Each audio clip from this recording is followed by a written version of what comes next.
శ్రీ శ్రీ శ్రీ పోతులూరి వీరబ్రహ్మేంద్ర స్వాముల వారు కాలజ్ఞానంలో చెప్పిన విధంగా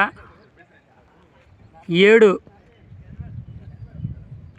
జడ్డలతో పుట్టినటువంటి తాటి చెట్టు. ఇది పార్వతీపురం మన్యం జిల్లా గోపాలపురం గ్రామానికి దగ్గరలో ఉంది.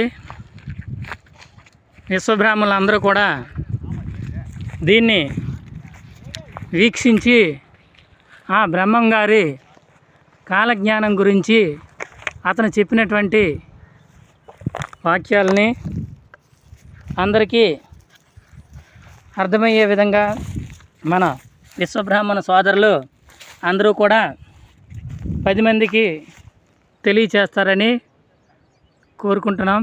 ఇట్లు Parvathipuram Parvathidevi carpenters workers union. చూడండి బ్రదర్స్, ఈ కాయలు కూడా చూడటానికి